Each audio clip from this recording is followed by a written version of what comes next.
विद्यार्थियों, नमो नमः। आज की अभ्यास कक्षा में हमारा अधिगम संत रैदास की कृति रहेगा। आइए एक दृष्टि रैदास के जीवन पर इंगित करते हैं और उनकी जीवन यात्रा पर प्रकाश डालते हैं। गुरु रविदास उर्फ रैदास का जन्म काशी में माघ पूर्णिमा दिन रविवार को संवत 1433 को हुआ था। आपके जन्म के बारे में दोहा प्रचलित है जो आपके अनुचरों अर्थात शिष्यों ने लिखा है। 14 से 30 की माघ सुदी 15 दुखियों के कल्याण हित प्रगटे श्री रविदास। अर्थात 1433 माघ सुदी 15 तिथि को दुखियों के कल्याण के लिए श्री रविदास जी प्रकट हुए थे। आपके पिता का नाम राहु तथा माता का नाम कर्मा था। आपकी पत्नी का नाम लोना बताया जाता है। आपने साधु संतों की संगति से पर्याप्त व्यावहारिक ज्ञान प्राप्त किया था। आप जूते बनाने का काम किया करते थे और ये आपका व्यवसाय था। आप अपना काम पूरी लगन और परिश्रम से करते थे तथा समय से काम को पूरा करने का बहुत ध्यान रखते थे। शिक्षा। संत रामानंद के शिष्य बनकर आपने आध्यात्मिक ज्ञान अर्जित किया। आपकी समयानुपालन की प्रवृत्ति तथा मधुर व्यवहार के कारण आपके संपर्क में आने वाले लोग भी बहुत प्रसन्न रहते थे। प्रारंभ से ही आप बहुत परोपकारी तथा दयालु थे और दूसरों की सहायता करना आपका स्वभाव बन गया था। इसके चलते बड़े बड़े राजे महाराजे आपकी शरण में आ गए। भाव पक्ष। कवि की कल्पनाओं को यदि हम समझना चाहें तो पहले हमें कवि के स्वभावगत विशेषता से परिचित होना चाहिए। कवि की स्वभावगत विशेषता कवि के भावों में निहित होती है। अतः हम रैदास के भाव पक्ष के बारे में समझेंगे। रैदास निर्गुण भक्ति धारा के अनुयायी थे। यहाँ हम आपको बता दें कि मध्यकाल का समय अर्थात हिंदी स्वर्णयुग का समय भी माना जाता है। यह समय ईस्वी 1300 से ईस्वी 1700 के बीच का समय रहा है या माना जाता है। इसी काल में 1433 के लगभग रैदास जी का जन्म हुआ था और आपने संत परंपरा के अंतर्गत निर्गुण भक्ति धारा को अपनाया था। निर्गुण भक्ति धारा से अर्थ होता है मूर्ति या आकार के बिना किसी ईश्वरीय शक्ति पर आस्था होना, विश्वास होना। अतः आपने निर्गुण भक्ति धारा को स्वीकार किया। आप दास प्रथा के तो विरोधी थे, परंतु स्वयं को पारब्रह्म परमेश्वर का दास स्वीकार कर उनके प्रति शांत रसानुभाव से समर्पित थे। चूँकि दास प्रथा दो प्रकार की होती है। एक वह दास प्रथा जो सांसारिक रूप से होती है।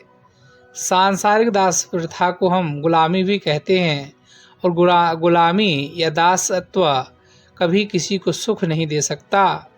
दूसरा, ईश्वर के चरणों में भी एक दास के रूप में एक व्यक्ति जा सकता है और ईश्वर की शरण में जाने के बाद वह व्यक्ति दुनिया के भवबंधन से छूट जाता है, मुक्त होता है और परम मोक्ष को प्राप्त करता है। अतः ईश्वर के प्रति दास भाव को स्वीकार करते हुए रैदास ने अपने ईश्वर की भक्ति में शांत रसानुभाव से अपने आप को समर्पित किया। अब कला पक्ष। रैदास आज की शिक्षा पद्धति के जैसे पढ़े लिखे नहीं थे, परंतु आपने गुरु के चरणों में रहकर भक्ति भाव ग्रहण किया तथा प्रभु को आराध्य मान जो कलात्मक पद गाए वही आपकी रचना का आधार बने। रचनाएं। रैदास पदावली नामक ग्रंथ में रैदास द्वारा रचे गए अनेक पद संग्रहित हैं। सिख पंथ में गुरु ग्रंथ साहब में रैदास जी के रचित पदों को सजोया गया है, जिन्हें गुरु वाणी के रूप में अरदास किए जाते हैं। रैदास के प्रति सिख पंथ में अगाध श्रद्धा है। मृत्यु। आया है सो जाएगा और राजा रंग फकीर, कोई सिंहासन चढ़ चले कोई बंधे जंजीर। इस प्रकार आपके कुछ अनुयायी द्वारा यह माना जाता है कि आपके जीवन के 120 या 126 साल बाद स्वाभाविक रूप से आपकी मृत्यु हो गई। कुछ लोगों का मानना था कि आपकी मृत्यु 1540 में वाराणसी उनके जन्मस्थल में ही हुई थी। इस पदावली में संत रैदास कृत 2 पद सजुए गए हैं, जहाँ पहले पद में उपमालंकारण के माध्यम से दास ने अपने स्वामी की उपमा विभिन्न श्रेष्ठ वस्तुओं से की है, तो दूसरे पद के माध्यम से कवि अपने स्वामी की महिमा का गुण गान बढ़ा चढ़ाकर करते हुए अपने स्वामी स्वयं के उद्धार की कामना करते हैं। तो आइए पहले पद का लयबद्ध गायन सुनते हैं। स्वर दिया है अनुराधा जी पोडवाल ने और पद के बोल हैं, प्रभु जी तुम चंदन हम पानी।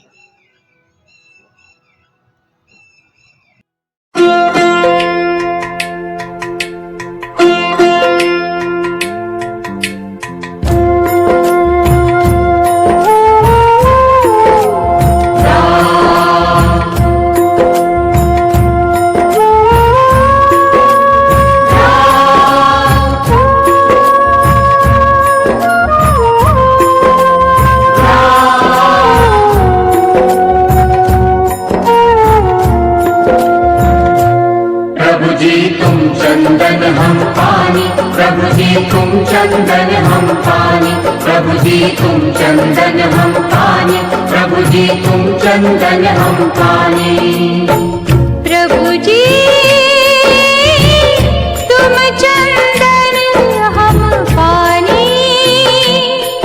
प्रभु जी तुम चंदन हम पानी। जाके अंग अंग वास समानी, जाके अंग अंग वास समानी, हो जाके अंग अंग वास समानी, जाके अंग अंग वास समानी।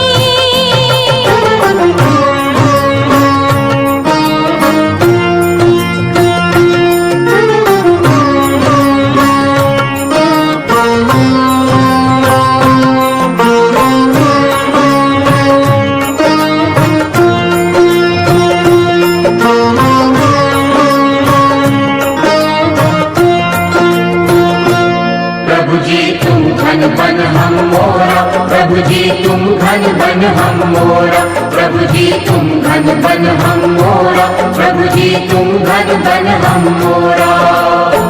प्रभु जी तुम घन बन हम मोरा, प्रभु जी तुम घन बन हम मोरा। जैसे चितवत चंद्र चकोरा, जैसे चितवत चंद्र चकोरा, जैसे चितवत चंद्र चकोरा। प्रभु जी तुम दीपक हम बाती, प्रभु जी तुम दीपक हम बाती, प्रभु जी तुम दीपक हम बाती, प्रभु जी तुम दीपक हम बाती। प्रभु जी तुम दीपक हम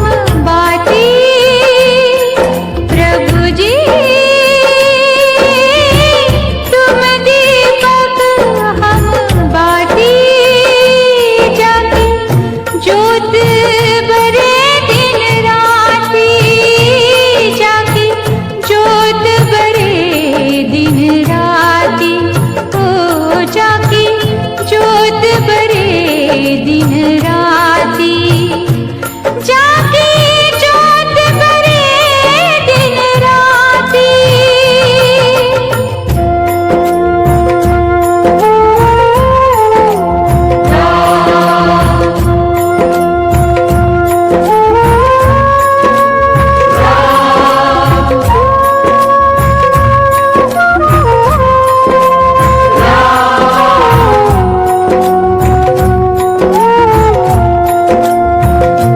प्रभु जी तुम मोती हम धागा, प्रभु जी तुम मोती हम धागा, प्रभु जी तुम मोती हम धागा, प्रभु जी तुम मोती हम धागा। प्रभु जी तुम मोती हम धागा, प्रभु जी तुम मोती हम धागा। जैसे सोने मिलत सुहागा, जैसे सोने मिलत सुहागा, हो जैसे सोने मिलत सुहागा।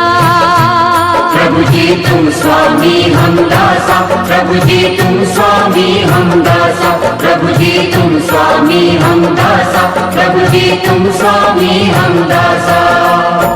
प्रभु जी तुम स्वामी हम दासा, प्रभु जी तुम स्वामी हम दासा। ऐसी भक्ति करे रे दासा, ऐसी भक्ति करे रे दासा, हो ऐसी भक्ति करे रे दासा, ऐसी भक्ति करे रे दासा, ऐसी भक्ति करे रे दासा। प्रभु जी तुम चंदन हम पानी, प्रभु जी तुम चंदन हम पानी, प्रभु जी तुम चंदन हम पानी, प्रभु जी तुम चंदन हम पानी। प्रभु जी तुम चंदन हम पानी, प्रभु जी तुम चंदन हम पानी, प्रभु जी तुम चंदन हम पानी, प्रभु जी तुम चंदन हम पानी, प्रभु जी तुम चंदन हम पानी, प्रभु जी तुम चंदन हम पानी, प्रभु जी तुम चंदन हम पानी, प्रभु जी तुम चंदन हम पानी।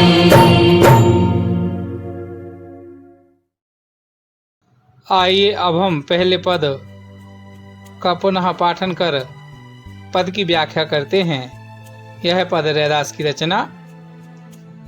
अब कैसे राम नाम रट लागी से उद्यत किया गया है। पद प्रारंभ भी उक्त पंक्ति से ही होता है। अब कैसे छूटे राम नाम रट लागी, प्रभु जी तुम चंदन हम पानी, जाकी अंग अंग बास समानी। प्रभु जी तुम घनवन हम मोरा, जैसे चितवत चंद चकोरा। प्रभु जी तुम दीपक हम बाती, जाकी ज्योति वरह दिन राती। प्रभु जी तुम मोती हम धागा, जैसे सोनहि मिलत सुहागा। प्रभु जी तुम स्वामी हम दासा, प्रभु जी तुम स्वामी हम दासा, ऐसी भक्ति करे रह दासा। व्याख्या। इस पद में कवि ने भक्त की उस अवस्था का वर्णन किया है जब भक्त पर अपने आराध्य की भक्ति का रंग पूरी तरह से चढ़ जाता है। कवि के कहने का अभिप्राय है कि हम एक बार जब भगवान की भक्ति का रस या रंग भक्त पर चढ़ जाता है तो भक्त को भगवान की भक्ति से दूर करना असंभव हो जाता है। कवि भगवान से कहता है कि हे प्रभु, यदि आप चंदन हो तो आपका भक्त पानी है। आगे कवि कहता है कि जिस प्रकार चंदन की सुगंध पानी के बूंद बूंद में समा जाती है, उसी प्रकार प्रभु की भक्ति भक्त के अंग अंग में समा जाती है। कवि भगवान से कहता है कि हे प्रभु, यदि आप घने वन हो तो हम तुम्हारा भक्त किसी मोर के समान है जो बादल को देखते ही नाचने लगता है। अर्थात घने वन में छाने वाले बादलों को देखकर भक्त मोर की भांति नाचने लगता है। कभी भगवान से कहता है कि हे प्रभु, यदि आप चांद हो तो आपका भक्त उस चकोर पक्षी के समान है जो बिना अपनी पलकों को झपकाए चांद को देखता रहता है। आगे कभी कहता है कि हे प्रभु, यदि आप दीपक हो तो आपका भक्त आपकी बत्ती के तरह है जो दिन रात रोशनी देती रहती है। कभी भगवान से कहता है कि हे प्रभु, यदि आप मोती हैं तो आपका भक्त धागे के समान है जिसमें मोतियों को पिरोया जाता है। यदि धागे में मोती पिरोए जाते हैं तो धागे की कीमत मोती की कीमत के जैसे ही हो जाती है, और यदि धागे से मोती निकल जाएं, धागे की कोई कीमत नहीं होती। उसका असर ऐसा होता है जैसे सोने पे सुहागा डाला गया हो, अर्थात सुंदरता और भी निखर जाती है। कबीर रैदास अपने आराध्य के प्रति अपनी भक्ति को दर्शाते हुए कहते हैं कि हे मेरे प्रभु, यदि आप स्वामी हैं तो मैं आपका भक्त हूँ, आपका दास हूँ, यानी आपका नौकर हूँ।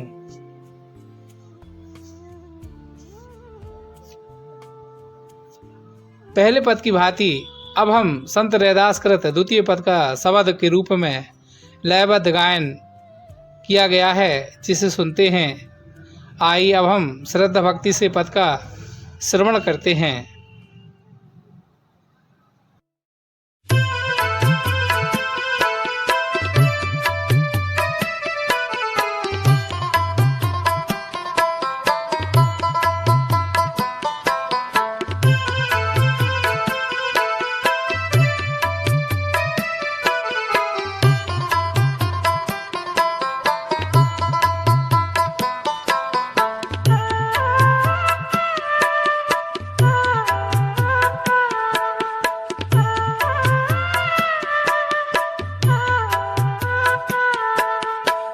ऐसी लाल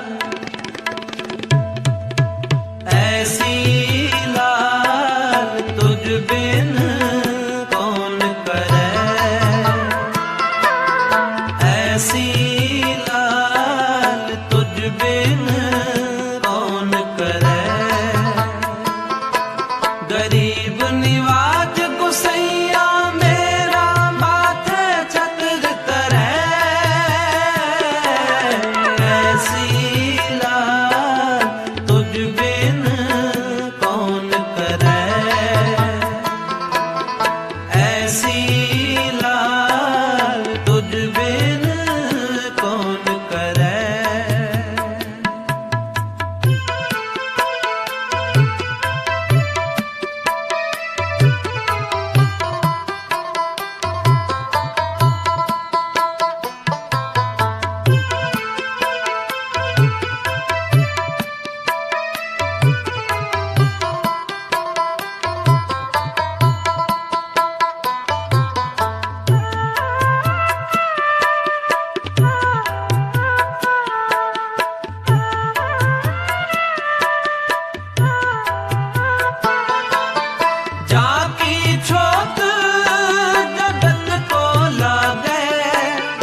सदना सैन तरे नाम देव कबीर त्रिलोचन सदना सैन तरे सदना सैन तरे गरीब निवाज गुसैया मेरा माथे छतर तरे ऐसी लाल तुझ बिन कौन करे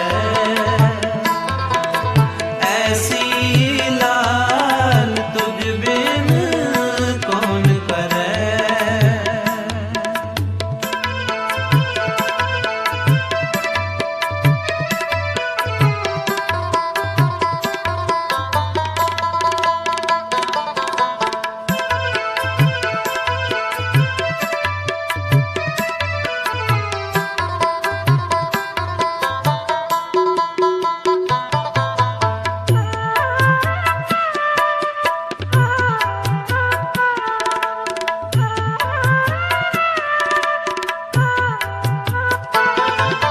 कह रविदास सुनो रे संतो हर जियो ते सब सरे हर जियो ते सब सरे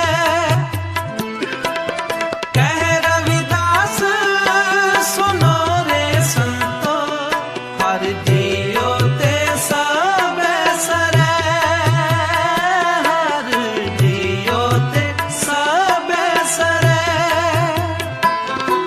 गरीब निवाज गुसैया मेरा माथे छतर तरे ऐसी लाल तुझ बिन कौन करे ऐसी लाल तुझ बिन कौन करे गरीब निवाज गुसैया मेरा माथे छतर तरे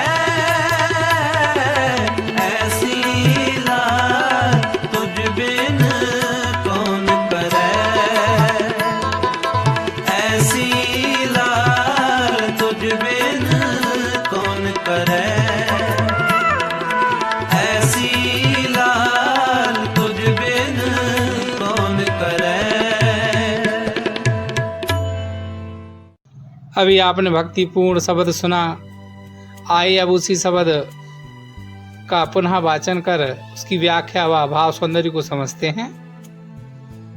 ऐसी लाल तुझ बिन कौनो करे गरीब निवाजु गुसैया मेरा माथे छत्रु धरे जाकी छोति जगत कहूँ लागे तापर तुही ढरे नीचहु ऊंच करे मेरा गोविंदु काहू ते न डरे नामदेव कबीर त्रिलोचनु सधना सैनु तरे कह रविदास सुनहु रे संतहु हरिजीव ते सभय सरे।